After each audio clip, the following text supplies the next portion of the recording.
पंडित जवाहरलाल नेहरू के प्रति जिनकी आज पुण्यतिथि है, अपनी विनम्र श्रद्धांजलि अर्पित करना चाहूंगा।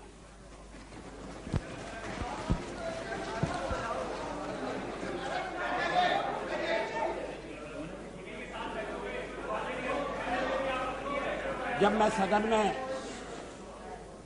पहली बार आया तो नेहरू जी प्रधानमंत्री थे।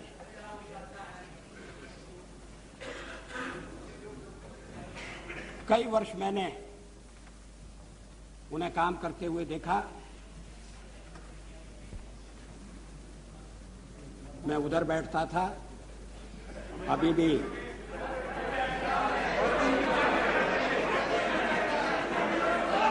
भी उधर की याद भूली नहीं है।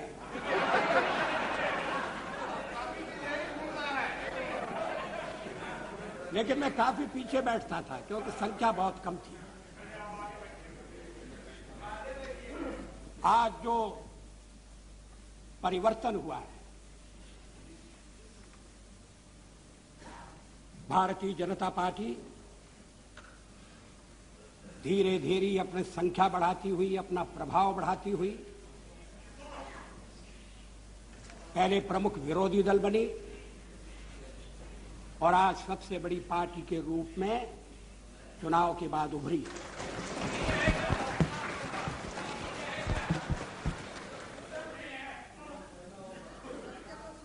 यह परिवर्तन अचानक नहीं हुआ है। ये परिवर्तन इतिहास की बदलती हुई मेरे ख्याल से वो तीनों प्रक्रिया को प्रतिबिंबित करता है। चेक कर लेना।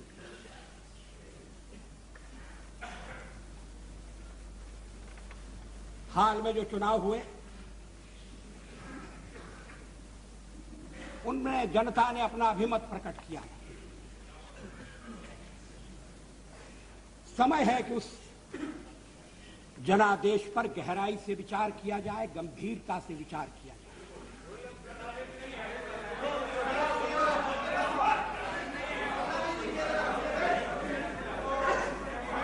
हम सबसे बड़े दल के रूप में उभरे, अन्य दलों की स्थिति है उसको भी ध्यान में रखने की जरूरत है।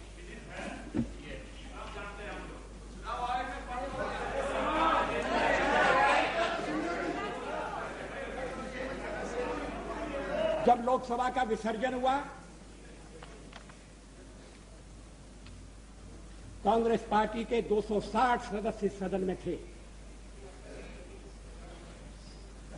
आज उनकी संख्या घटकर 136 रह गई।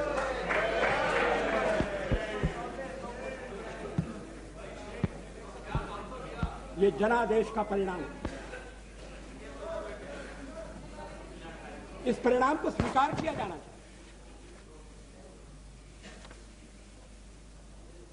आत्ममंथन होना चाहिए। करीब करीब आधी संख्या रह गई। वाम मोर्चा 57 से 52 पर आ गया। पश्चिम बंगाल में लोकसभा में भी और विधानसभा में भी वोटों की दृष्टि से उनकी शक्ति घटी है। बिहार में भी घटी है। बिहार में जनता दल पहले 56 था इस सदन में और अभी 44 है, अभी 44 है।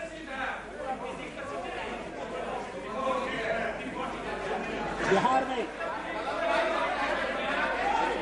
भारतीय जनता पार्टी समता समिति के साथ चुनाव लड़ी और लोकसभा के चुनाव में भारी सफलता मिली है।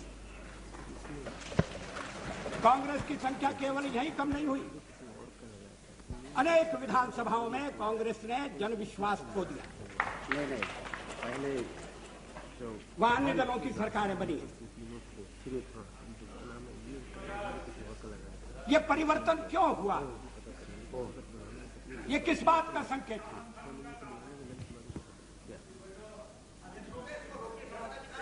ये भी बात ध्यान देने की है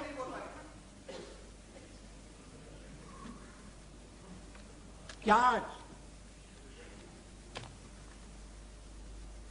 मेरी सरकार के प्रति अविश्वास प्रकट करने के लिए जो दल एक हो रहे हैं, वो चुनाव में अलग अलग लड़े थे, एक दूसरे के विरुद्ध लड़े थे, एक दूसरे के खिलाफ गंभीर आरोप लगाते हुए लड़े थे। चुनाव के पहले कोई गठबंधन नहीं हुआ, आज भी गठबंधन का कार्यक्रम नहीं है। सरकार पहले बनेगी और उसका कार्यक्रम बाद में बनेगा।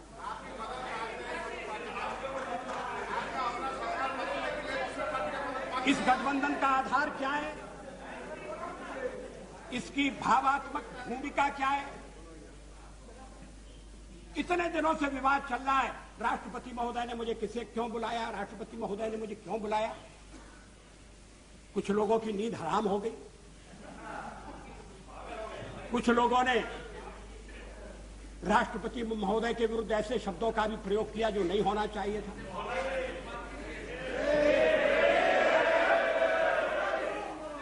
मगर चुनाव के बाद जो परिस्थिति बनी, उसमें राष्ट्रपति जी और क्या कर सकते? क्या वो कांग्रेस को बुलाते जो चुनाव हार गई, जिसने जनादेश खो दिया, जिसके शासन को लोगों ने ठुकरा दिया? क्या वो एक भानुमति के कुनबे को बुलाते जो तब तक कुनबा बना भी नहीं था? राष्ट्रपति ने अगर सबसे बड़े दल के रूप में भारतीय जनता पार्टी को बुलाया तो एक संवैधानिक परंपरा के अनुसार आचरण किया, लोकतंत्र की मर्यादा के अनुसार व्यवहार किया, और इसके लिए मैं सबसे पहले राष्ट्रपति महोदय को बधाई देना चाहता हूं। और मैं चाहूंगा कि इस मामले में सारा सदन साथ हो।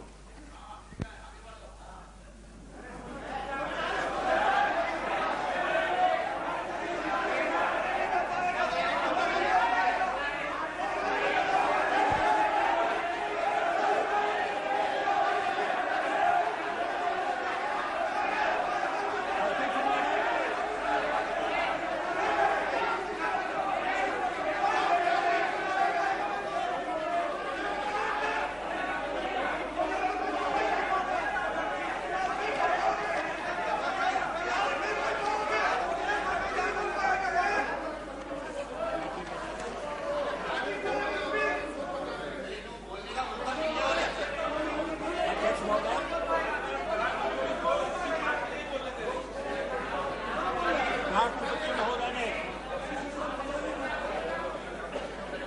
मुझे 31 तारीख तक विश्वास मत प्राप्त करने का समय दिया है। 31 तारीख तक। आज ये 27 तारीख है। हम अगर चाहते तो 31 तारीख तक रुक सकते थे, 30 को ये प्रस्ताव ला सकते थे। ये जो हमें निर्देश दिया गया उसके अनुसार होता, लेकिन हम 27 को विश्वास मत लेकर आपके सामने खड़े हैं क्योंकि लोकतंत्र में हमारी निष्ठा है और ये इन प्रकार बहुमत बनाना ये हमारा ढंग नहीं है।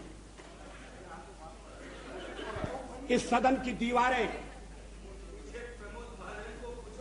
इस सदन में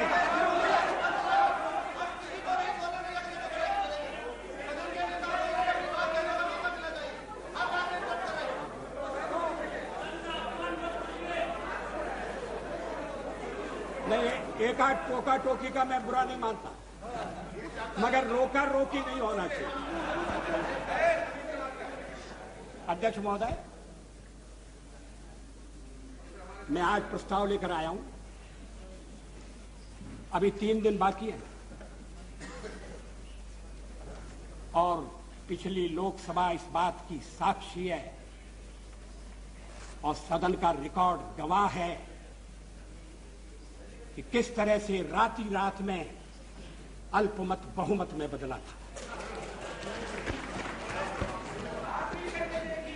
जब मतदाता सो रहे थे, थककर चूर थे,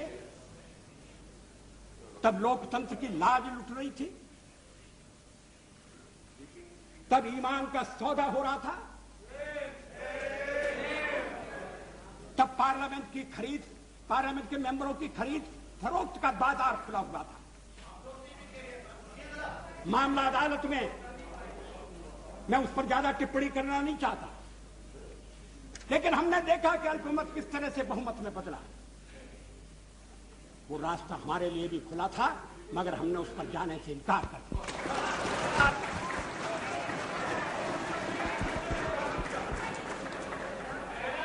अनैतिक तरीके अपनाकर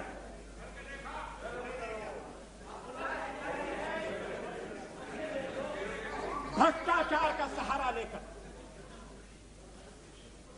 ईमान का सौदा करके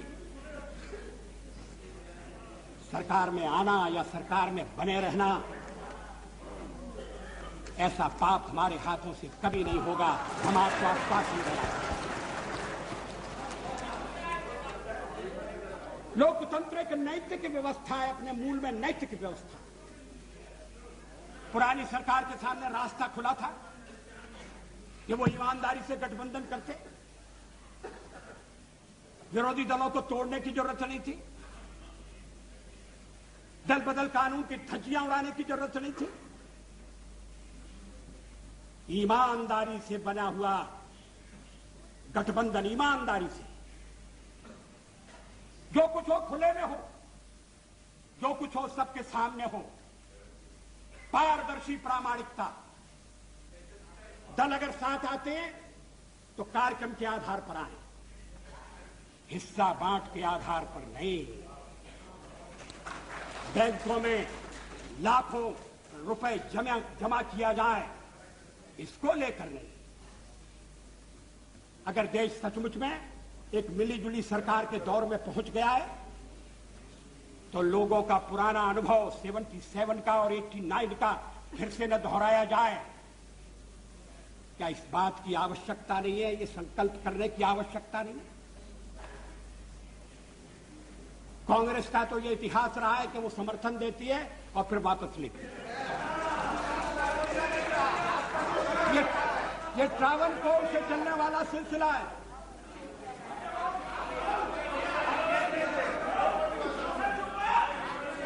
अब अगर कांग्रेस के चिंतन में परिवर्तन होता है, हम उसका स्वागत करेंगे, लेकिन अभी तक इतिहास कुछ कहानी कहता है। जो मिलीजुली सरकारें बनती हैं, वो भी ऐसे मुद्दों पर टूट जाती हैं जिन मुद्दों का राष्ट्र जीवन के साथ कोई गहरा संबंध नहीं। अभी हमें मिलकर काम करने की कला को सीखने की जरूरत है। ये अलग अलग दलों के साथ आने पर लागू होने वाली बात नहीं है, ये दल के भीतर भी लागू होने वाली बात है। पता नहीं इस देश पर कैसा अभिशाप है, पता नहीं हम किस रोग से पीड़ित हैं। जब कभी संकट की घड़ी आती है तब तो ये देश एक हो जाता है, लेकिन जैसे ही संकट की घड़ी टली, हम एक दूसरे को गिराने के, एक दूसरे का महत्व कम करने के अनावश्यक अप्रासंगिक मामले खड़े करने में लग जाते हैं। मैं इसका अपवाद नहीं हूं, मेरी पार्टी भी अपवाद नहीं।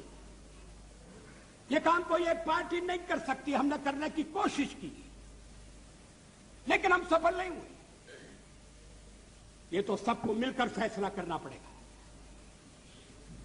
मैं नहीं जानता कल के बाद कौन सा राजनीतिक नक्शा बनेगा, लेकिन एक बात साफ है कि चाहे एक दल की सरकार हो और चाहे बहुदलीय सरकार हो, वो सरकार मध्य मर्यादा में रहना चाहिए वो सरकार जनता के हित के प्रति समर्पित होना चाहिए। उस सरकार का हर आचरण, हर नीति पारदर्शी, प्रामाणिकता से प्रभावित होनी चाहिए। ये तो नहीं हुआ, पिछले 5 साल में नहीं हुआ। क्यों नहीं हुआ? क्या आगे ऐसा होगा, इसका विश्वास है? अगर यूनाइटेड फ्रंट कोई कार्यक्रम लेकर आए और कार्यक्रम के साथ ही विश्वास दिलाए कि राजनीतिक महत्वाकांक्षा के कारण, सत्ता की कुर्सी के कारण पुराने कट अनुभव दोहराने नहीं दिए जाएंगे, तब तो जनता को थोड़ा आश्वासन मिल सकता है। अन्यथा लोग बड़े दुखी हैं, अस्थिरता की आशंका है, देश के भविष्य के बारे में चिंता है। पंडित जी को श्रद्धांजलि अर्पित करते हुए मैंने जो शब्द कहे थे, मैं उस समय राज्यसभा का सदस्य था। ये 29 मई का मेरा भाषण है। मैंने कहा था, मैं उद्धृत कर रहा हूं, सभापति जी, जिस स्वतंत्रता के नेहरू जी सेनानी और संरक्षक थे, आज वह स्वतंत्रता संकटापन्न है। संपूर्ण शक्ति के साथ हमें उसकी रक्षा करनी होगी। जिस राष्ट्रीय एकता और अखंडता के वे नायक थे, आज वह भी विपदग्रस्त है। हर मूल्य चुकाकर हमें उसे कायम रखना होगा। जिस भारतीय लोकतंत्र की उन्होंने स्थापना की, उसे सफल बनाया, आज उसके भविष्य के प्रति भी आशंकाएं प्रकट की जा रही हैं। हमें अपनी एकता से, अनुशासन से, अपने आत्मविश्वास से इस लोकतंत्र को सफल करके दिखाना है। नेता चला गया, अनुयायी रह गए, सूर्यास्त हो गया, तारों की छाया में हमें अपना मार्ग ढूंढना है। ये एक महान परीक्षा का काल है। यदि हम सब अपने को समर्पित कर सकें एक ऐसे महान उद्देश्य के लिए, जिसके अंतर्गत भारत सशक्त हो, समर्थ हो, समृद्ध हो और स्वाभिमान के साथ विश्व शांति की स्थापना में अपना योग दे सके, तो हम उनके प्रति सच्ची श्रद्धांजलि करने में सफल नहीं होंगे। यहां मेरा उद्धरण समाप्त होता है। 50 साल में हमने प्रगति की है, इससे कोई इनकार नहीं कर सकता। चुनाव के दौरान वोट मांगते हुए, सरकार की नीतियों पर कठोर से कठोर प्रहार करते हुए, और पुरानी सरकार की नीतियों में आलोचना करने के लिए लायक बहुत सामग्री थी। हर जगह मैंने ये कहा कि मैं उन लोगों में से नहीं हूं जो 50 वर्ष की उपलब्धियों पर पानी फेर दे। ऐसा करना देश के पुरुषार्थ पर पानी फेरना होगा। ऐसा करना देश के किसान के साथ अन्याय करना होगा, मजदूर के साथ जाति करनी होगी, आम आदमी के साथ भी वो अच्छा व्यवहार नहीं होगा। जो सवाल आज मन में उठता है और उठना चाहिए, आजादी को 50 साल होने आए, हम जयंती मनाने जा रहे हैं। आज देश की स्थिति क्या है? हम पिछड़ क्यों गए?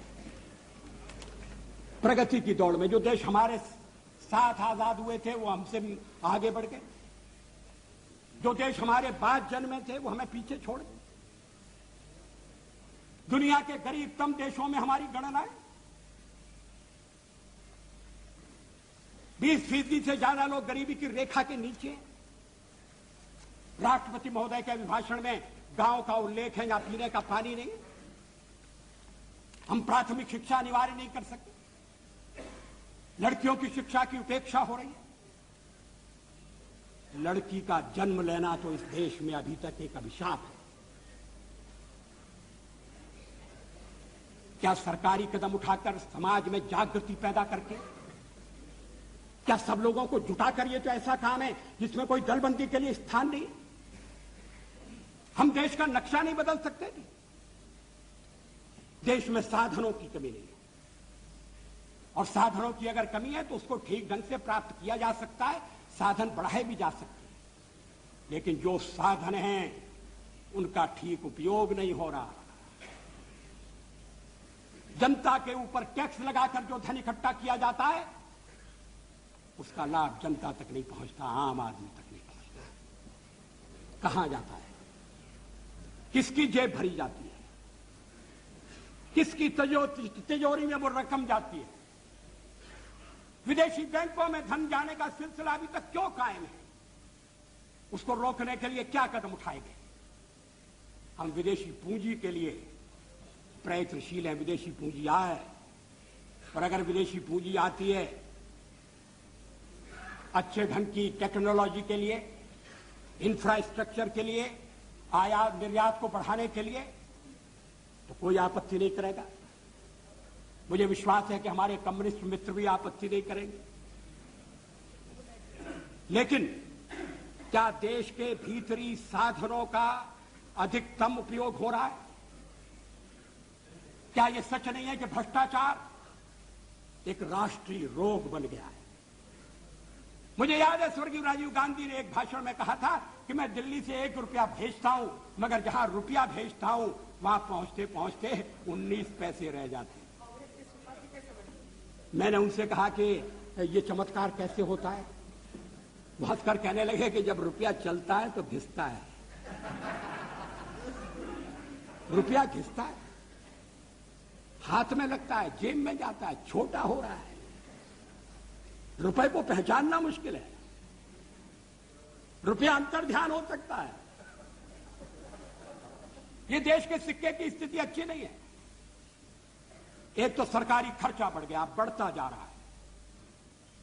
उसको बिना कम किए, और कम करने के लिए आम सहमति चाहिए, सर्वदलीय सहयोग चाहिए। कोई एक दलीय काम नहीं कर सकता। हां, हमारे पुराने प्रधानमंत्री नरसिंह राव जी अगर अपने को स्थिर करने के बाद इस दिशा में थोड़ा प्रयत्न करते तो सफल होते, लेकिन वो कुछ ऐसे कामों में उलझे रहे कि ये समस्याएं ध्यान नहीं खींच सकी। हमारा विदेशी व्यापार कितना घट गया है। शताब्दी के प्रारंभ में 10% था, फिर बाद में 2.5% रह गया, और अब 0.5%। ये वस्तुस्थिति है, ये आलोचना के लिए नहीं कही जाती। दुनिया वाले हमें अलग अलग पार्टियों के रूप में नहीं देखते। हमारे पड़ोसी हमें भेद नहीं करते। हम कभी विफल होते हैं, दुनिया हंसती है। हमारे पड़ोसी हम पर छींटाकशी करते हैं। थोड़ा बहुत हम लड़े, इसमें कोई आपत्ति नहीं है, लड़ना चाहिए। मुंडे मुंडे मतिर भरना, अपनी बात निर्भीकता से कहना चाहिए। लेकिन कुछ मूल्य ऐसे हैं, जीवन मूल्य ऐसे हैं, जिनके साथ समझौता नहीं हो सकता, और उसमें है राजनेताओं की ईमानदारी का सवाल।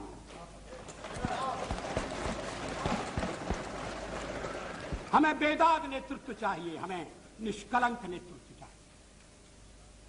आपको मालूम है कि ये भ्रष्टाचार फैलते फैलते नीचे किस हद तक गया है? हमारे बिहार प्रदेश में जानवरों का चारा खा लिया गया।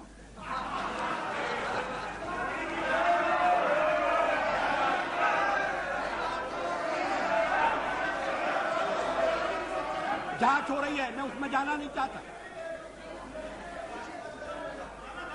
कोई सीमा नहीं। अभी मुझे एक मुख्यमंत्री ने कहा कि जब उन्हें स्टेट इलेक्ट्रिसिटी बोर्ड के अध्यक्ष की नियुक्ति करनी थी तो उनके पास अफसर आए और जो 1 करोड़, 2 करोड़, 5 करोड़ रुपए देकर अध्यक्ष पद लेना चाहते थे। मैंने उनसे ये नहीं पूछा कि उन्होंने किसको छांटा, उन्होंने किसकी नियुक्ति की, मगर मैं उनके कथन पर विश्वास करता हूं। आज देश में बिजली की कमी है। हम विदेशी पूंजी को निमंत्रण दे रहे हैं, समझौते कर रहे हैं, मगर घर के भीतर बिजली कितनी पैदा होना चाहिए इसका प्रबंध नहीं कर पा रहे। मुझे बताया गया कि कोई मुख्यमंत्रियों की समिति बुलाई गई थी, बैठक बुलाई गई थी, मगर राय नहीं बनी। राय इसलिए नहीं बनी कि राजनीतिक प्रतिस्पर्धा इतनी तीव्र हो गई है कि देश का हित गौण हो गया है, देश का हित पीछे चला गया।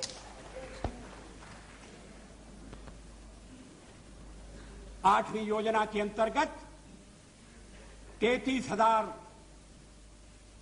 किलोवाट बिजली पैदा करने का लक्ष्य था, मेगावाट, और अभी तक मुझे जो आंकड़े मिले उनके अनुसार 13,000 मेगावाट तक बिजली हम जोड़ सके, क्षमता नहीं जोड़ सके। अभी उत्तर प्रदेश की शिकायत हो रही है। मैं बिहार में गया था तो चुनाव के दौरे में बिहार के लोगों ने बताया, नीतीश जी ने बताया, 4 दिन हफ्ते में बिजली नहीं है। मैं नहीं जानता ये कहां तक है।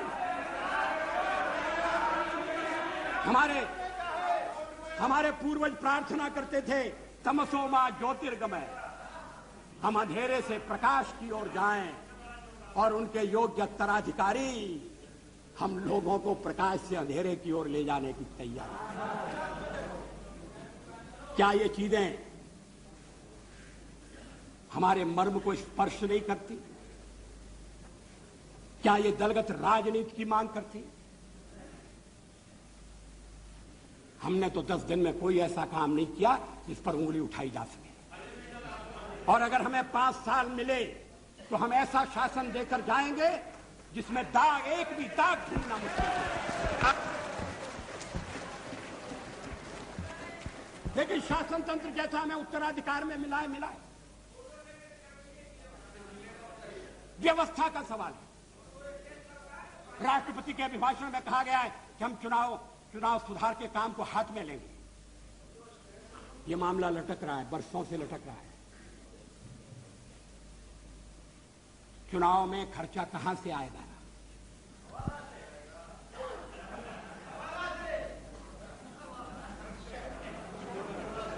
चुनाव लड़ने के लिए अगर काला धन लिया जाएगा तो फिर चुनाव के बाद उस काले धन से मुक्ति नहीं है। बदलने की जरूरत है।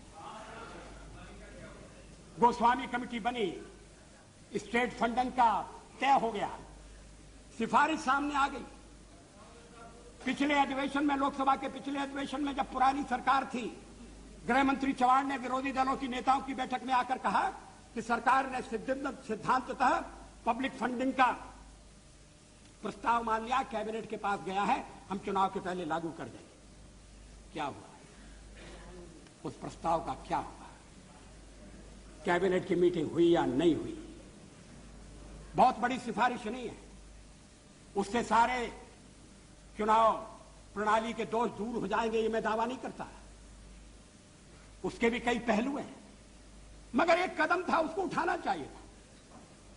कभी कभी ऐसा लगता है कि कुछ मित्रों का जो वर्तमान भ्रष्ट प्रणाली है, महंगी प्रणाली है, उसमें स्वार्थ है, ये चलने दो, ये तो नहीं होना चाहिए।